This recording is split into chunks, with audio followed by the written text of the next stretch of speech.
11 февраля 2013 года в Малом зале Дома профсоюзов состоялось заседание исполкома Совета профсоюзов Чеченской Республики. Заместитель председателя Совета профсоюзов Чеченской Республики Дадашев Рашид Катаевич выступил с докладами об итогах работы Технической инспекции труда за 2012 год. В ходе доклада Дадашев Рашид Катаевич подчеркнул, что среди отраслевых профсоюзов Чеченской Республики инспектор по охране труда на данный момент работает только в Чеченской республиканской организации профсоюза работников государственных учреждений и общественного обслуживания Российской Федерации.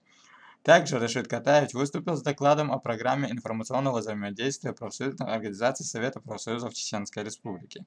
Директор учебно-методического центра Совета профсоюзов Чеченской Республики Улубаев Солт Ахмед Хаджиевич выступил с докладом об итогах работы учебно-методического центра Совета профсоюзов Чеченской Республики за 2012 год и рассказал о плане работы на 2013 год. Заведующая отдела санаторно-курортного лечения Мутурова Индира выступила с докладом об итогах работы по организации санаторно-курортного лечения членов профсоюза и членов их семей за 2012 год. Наурузов Аслан Сагипов Магомед, специально для новостей профсоюза Чеченская Республика, Грозный.